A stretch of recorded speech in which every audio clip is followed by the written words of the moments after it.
Hello and welcome back to the Introduction to Financial Statements Modeling course. In today's lecture, we'll be going over the taxes. Let's go over the assumptions in the case study instructions. And in the case study, the non-current assets balance for the tax purpose at acquisition is 59 million. The accelerated tax depreciation is 7.5% of non-current assets value for the tax purpose.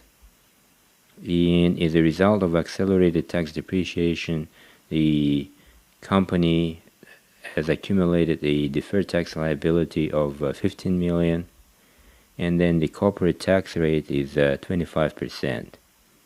There might be some confusion over some of the terms used in this lecture, such as deferred tax liability or accelerated tax depreciation. And in the next few slides, we'll go over these terms to clarify what those terms actually mean. The deferred tax liability is created when income tax expense is temporarily greater than tax payable. Why would income tax expense exceed the tax payable? There might be several reasons, but one of the most important or one of the most frequent reasons for tax expense to exceed the tax payable is application of accelerated depreciation for the tax purpose. The other reasons is that sometimes the expenses which appear in the accounting reports may not be tax deductible, and sometimes the companies may get tax credits for items such as R&D. So the deferred tax liability is really the amount of income taxes which need to be paid in the future.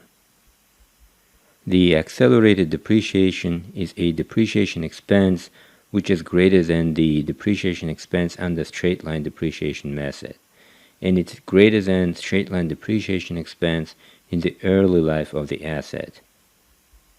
The objective of why companies apply the accelerated depreciation method is to minimize the taxable income and minimize the taxes paid, again in the early life of the asset. The accelerated depreciation method is peculiar to each country's tax code, meaning that in each country the accelerated depreciation is calculated differently. In this course, we'll be applying 7.5% of the fixed assets value as a accelerated depreciation rate in calculating the depreciation for the tax purposes. The formula for the tax expense that we'll be using in our model is EBITDA less depreciation expense, and multiply this by the tax rate. Now, this is only applicable in this particular model and in this particular course because we don't have the debt and therefore the interest expense, and we also don't have the amortization expense. The formula for the tax paid is EBITDA less the tax depreciation expense multiplied by the tax rate, and in calculating the tax depreciation expense, we will be using the accelerated depreciation rate, and therefore there will be a difference between the tax expense and the tax paid. So the tax expense is going to be greater than the tax paid in early life of the asset as a result of accelerated depreciation giving rise to a deferred tax liability. And this chart shows the difference between the accelerated depreciation and the straight-line depreciation. The blue bars, they represent the accelerated depreciation expense, and the orange bars represent the straight-line depreciation expense. As you can see, the accelerated depreciation expense is larger than the straight-line depreciation expense from period 1 to period 6, and from period 7, the straight-line depreciation expense is larger than the accelerated depreciation expense. So this difference between the accelerated depreciation expense and the straight-line depreciation expense creates the deferred tax liability. In other words, this liability has to be repaid in the future to the tax authority. So let's get back to our model and start working on taxes. Let's create the tax sheet from our template sheet. And let's rename it tax. Let's call the whole block the tax expense, tax paid, and deferred tax balances.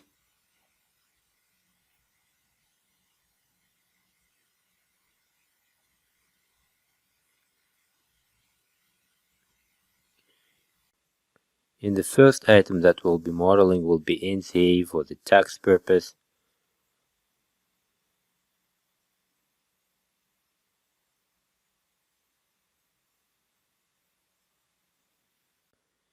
And according to the case study instructions, the NCA for the tax purpose balance at acquisition is 59 million.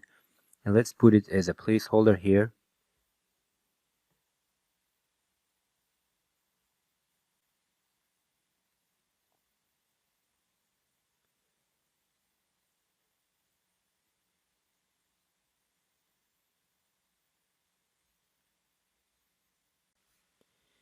Next, we will need the acquisition flag, so let's get it from the NCA sheet. Let's select the whole row and copy. And then again select the whole row and paste. Now we're ready to model the balances. So NCA balance for the tax purpose, that's going to be beginning value. And let's remove the back. And NCA balance will depend on the maintenance capex and the tax depreciation. And the maintenance capex according to the case study is 0, so let's mark it as placeholder for now. And then tax depreciation, will be modeling it shortly. For now, let's put it as a placeholder.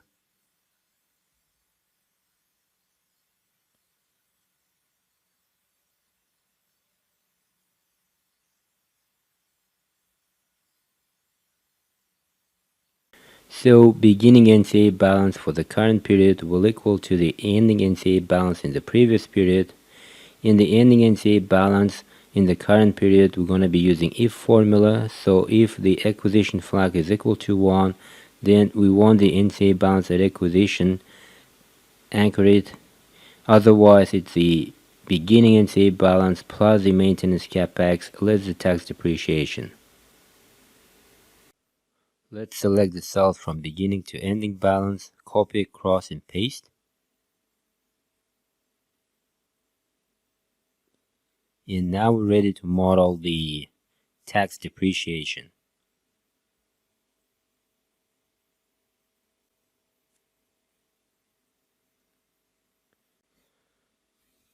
The accelerated tax depreciation rate is 7.5% according to the case study.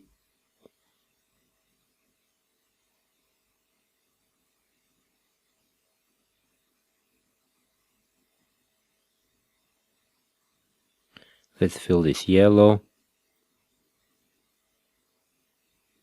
And we will need the beginning NCA balance, so let's copy it. Then paste the link. F2, F4, copy across and paste. Next we'll need the last forecast period flag, so let's get it from our timing sheet.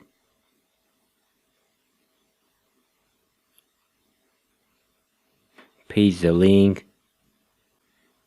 F2, F4, copy across and paste. Let's copy and paste the formatting of acquisition flag. Copy and paste formats. Now let's model the tax depreciation.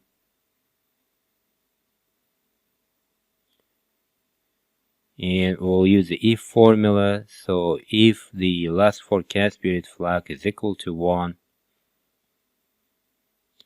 we want the beginning NCA balance.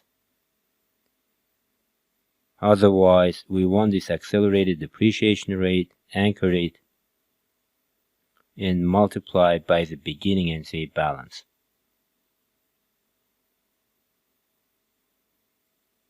Copy across and paste. Now we're ready to replace the tax depreciation in NCA calculations. Copy across and paste. Let's copy the formatting of NCA balance. So copy and paste formats. Let's select the whole row for ending NCA balance and press F11. And this chart shows that our NCA balance goes to 0 in period 11, and this is what we wanted, so we modeled everything correctly. Let's add the borders at the top and the bottom.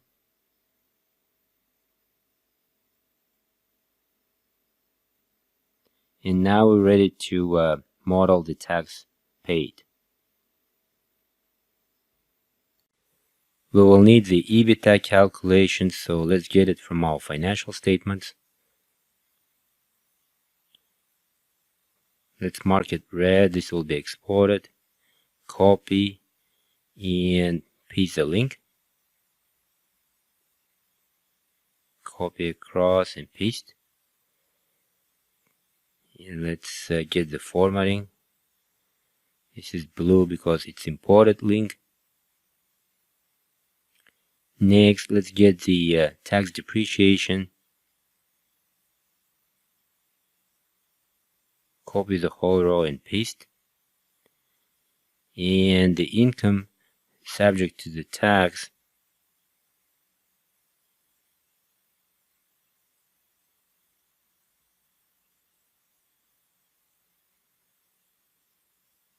The formula is going to be the difference between EBITDA and tax depreciation.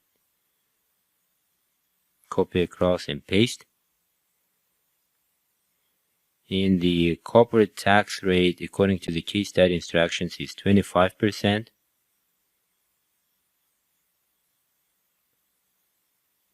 Let's mark this as placeholder, fill it yellow. And let's copy the income subject to tax and paste the link here. F2, F4, copy across and paste. And then tax paid is gonna be the corporate tax rate, anchored and multiply by the income subject to tax. Copy across and paste. And this is our tax paid. Let's take the sum. And we forgot to take the sum when we model the tax depreciation, so let's fix it. Right. Now we can model the tax expense. So again, we will need the EBITDA. Copy the whole row and paste. And we'll need the depreciation, so let's get it from financial statement sheet. Copy the whole row and paste. And the income subject to tax, that's going to be the difference between EBITDA and depreciation expense.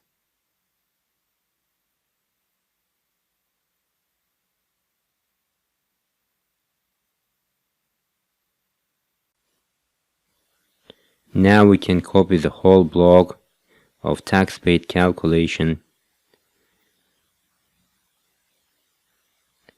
and let's copy this income subject to tax and paste the link.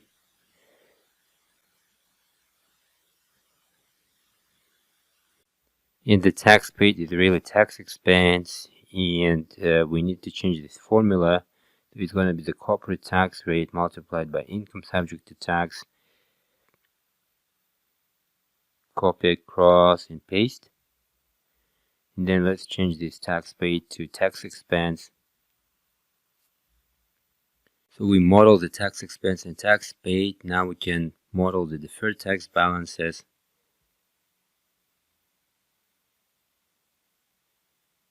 And according to the case study instructions, the deferred tax balance at acquisition is 15 million.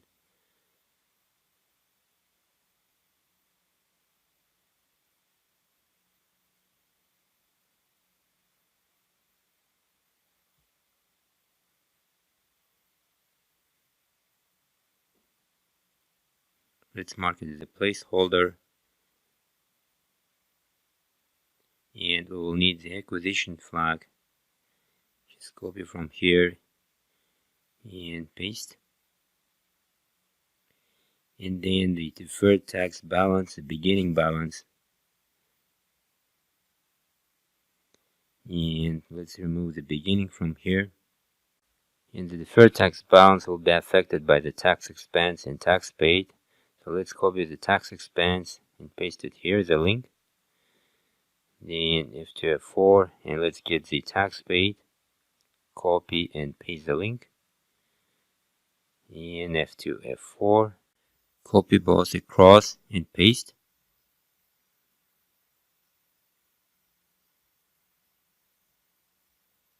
And then the beginning deferred tax balance will equal to the ending deferred tax balance in the previous period. And the ending deferred tax balance in the current period is going to be the if formula. So if acquisition flag is equal to 1, then we want this deferred tax balance at acquisition, anchor it. Otherwise, it's the beginning deferred tax balance plus the tax expense and less the tax paid. Copy across and paste. And now let's select the row for ending deferred tax balances and press F11. And as you can see, in the beginning it becomes negative. So in the beginning it's a deferred tax liability, and when it becomes negative it's a deferred asset. And then in the period 11 it becomes 0, and this is what we wanted, so we model it correctly. And let's add the borders on the top and on the bottom. And let's clean up this.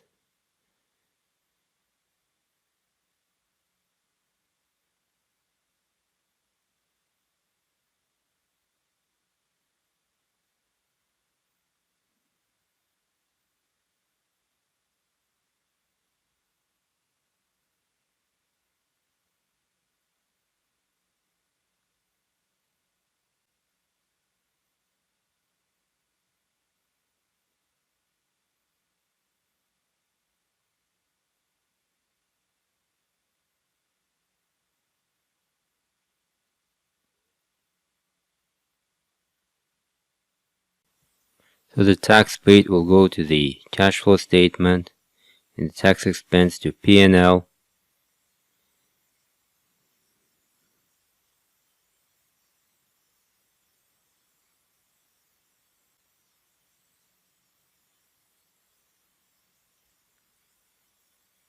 And then the deferred tax balance will go to the balance sheet. So let's mark it red and export it to the financial statements.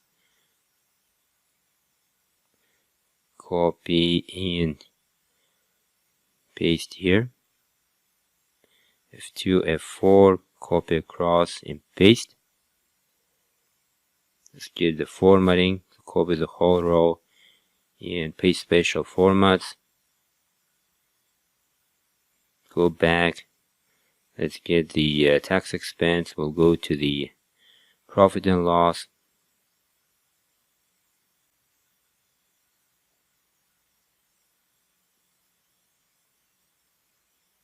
Paste the link. F2, F4, copy across and paste.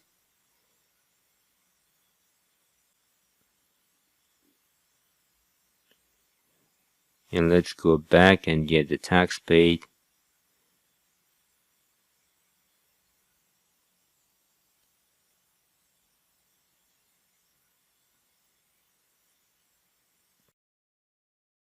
Paste the link. F2, F4, copy across and paste. Let's get the formatting.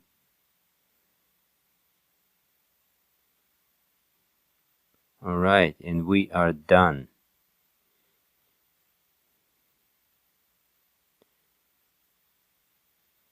Now we can model the profit before tax. That's going to be the difference between EBITDA and depreciation expense. Copy across and paste. Take the sum.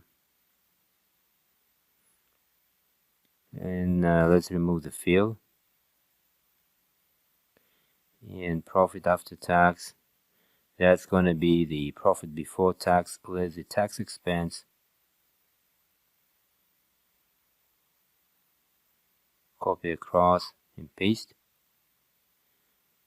Remove fill.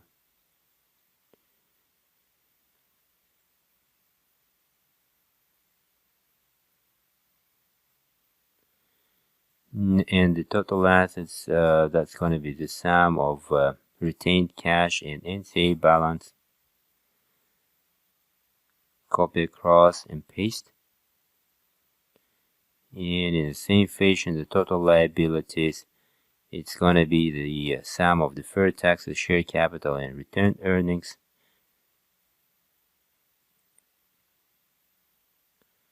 And we have the EBITDA number, so let's copy and paste the link. F2, F4, copy across and paste.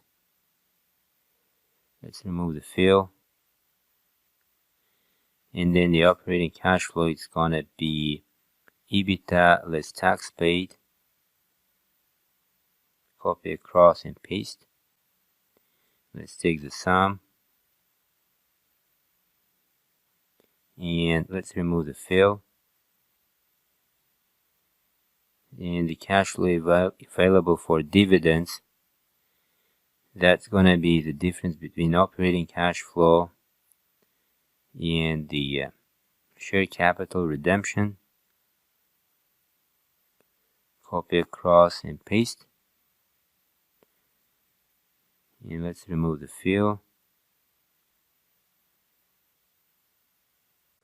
So we're almost done with modeling the financial statements, the cash and the equities left, which we'll model in the next lecture. And just to recap what we did today, we modeled the first NCA balance for the tax purpose, and then we modeled the tax depreciation based on the accelerated depreciation rate of 7.5%. Then we modeled the tax paid, which was based on the EBITDA less the tax depreciation multiplied by the corporate tax rate of 25%.